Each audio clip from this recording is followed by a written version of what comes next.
It all comes down to this. The final date of Kendrick Lamar and SZA's colossal, grand national tour. After 2 months of sold-out stadiums, viral moments, historic performances, and an undeniable shift in hip-hop's current landscape, the tour arrives in Washington, D.C. on June 18, 2025, for its closing night at Northwest Stadium. A night that was circled on calendars the moment the dates were announced. The energy around this show was not just another tour stop. This was the culmination of a cultural moment, a tour that had not only captivated fans worldwide but had reshaped the trajectory of Kendrick Lamar's career in ways no one could have fully predicted. Welcome to celebrity rap life, where the red carpets never roll up and the spotlight never fades. The rewards are legendary. Because in celebrity rap life, every downfall can become a comeback, and every headline tells a deeper story. Hit that like button, subscribe, and turn on notifications so you don't miss a second of what's coming next. As fans streamed into Northwest Stadium under a clear June sky, the atmosphere in D.C. was electric. There was an unspoken understanding among the crowd that they were about to witness history. The Grand National Tour had become far more than a victory lap for Kendrick Lamar and SZA.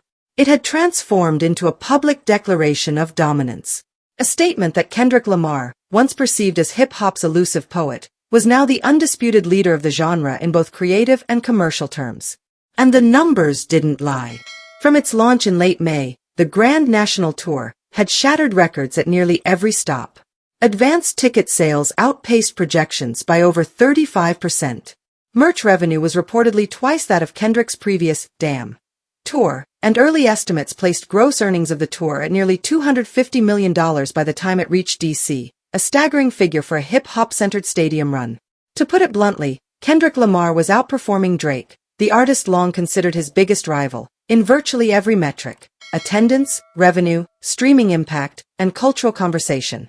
The crowd that filled Northwest Stadium on June 18th reflected the broad reach Kendrick had achieved with this tour. From day one, fans who had followed him since Section .80, to new audiences drawn in by the momentum of viral hits like Not Like Us and Luther, the stadium was a melting pot of listeners united by the gravity of what Kendrick Lamar had built. As the house lights dimmed, a deep bass rumble rolled through the stadium, met with deafening cheers. The stage remained cloaked in shadow, and then, without warning, the opening lines of The Heart Part 6 echoed out, Kendrick's voice cutting through the dark. Emerging onto a minimalist stage dressed in stark black, Kendrick moved with precision and purpose. His flow was razor-sharp, the lyrics landing with a force that shook the audience. Following that commanding opener, the set transitioned into Family Ties, the horn-heavy anthem that had become a staple of the tour's opening salvo. The crowd roared every word, a mass of voices rising in unison. Kendrick's performance was surgical.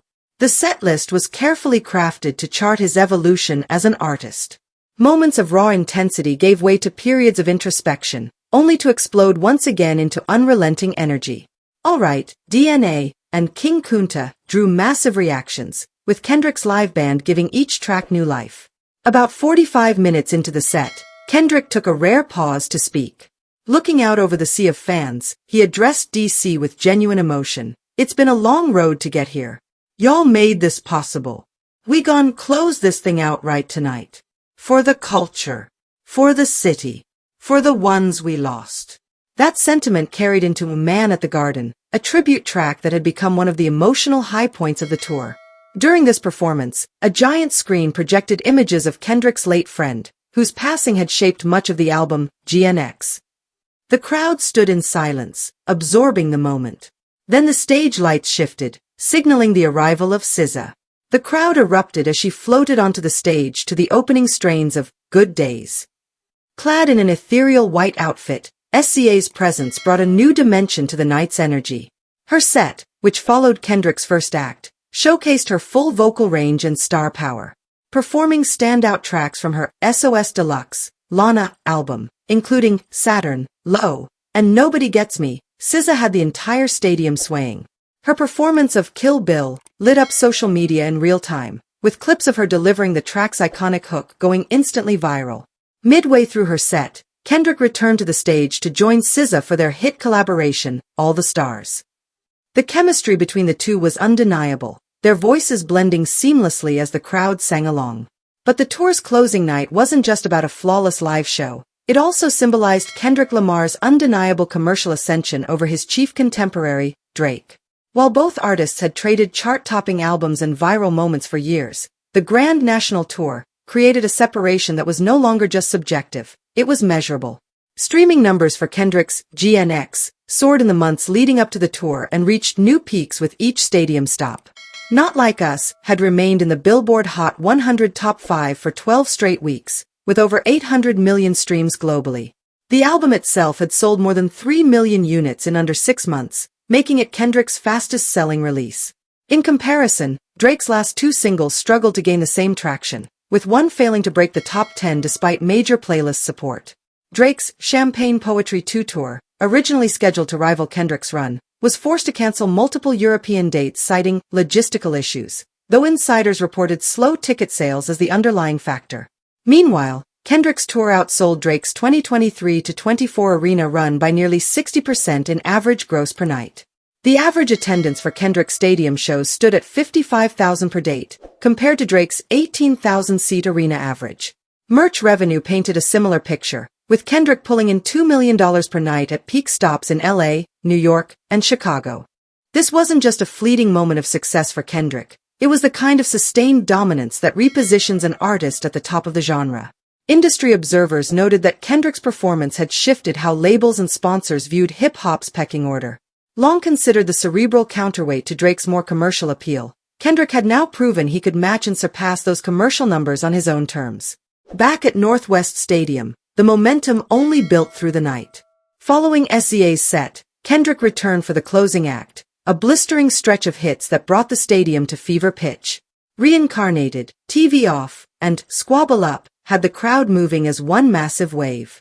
The visuals were cinematic, with stage projections shifting from stark black and white to vivid technicolor. Then came the moment everyone anticipated. The opening bass of Not Like Us hit the speakers. The stadium shook. Kendrick's performance of the viral diss track had become one of the signature moments of the tour, and in DC, he delivered with unmatched ferocity. Each bar landed with venom, each line drawing shouts from the crowd. The energy was volcanic, both a celebration of triumph and a final parting shot at his rival. As the song concluded, Kendrick stood center stage, arms outstretched, soaking in the deafening applause. Pyrotechnics lit up the night sky, and a giant banner unfolded behind him reading simply, "Thank you." The encore featured a powerful performance of Luther, closing the night on a soaring, almost spiritual note. The crowd sang along to every word, their voices echoing through the stadium long after the final note faded. As fans filed out of Northwest Stadium, the conversation was unanimous. This was more than just a concert. It was a crowning achievement. A moment in time when Kendrick Lamar had not only solidified his place at the top of hip-hop, but had done so in a manner that left no doubt about his standing. Industry analysts would soon follow with reports quantifying the tour's impact. Increased market share for Kendrick's label PG Lang. Sponsorship deals surpassing $80 million. Streaming bumps that translated into significant catalog growth. And a measurable shift in public sentiment, with major media outlets now describing Kendrick, not Drake, as hip-hop's reigning king.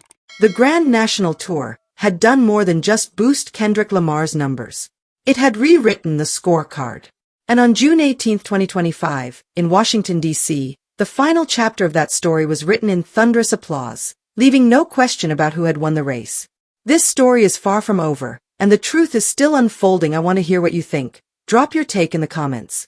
And if you don't want to miss the next twist, hit that like button, subscribe, and turn on notifications so you don't miss a second of what's coming next.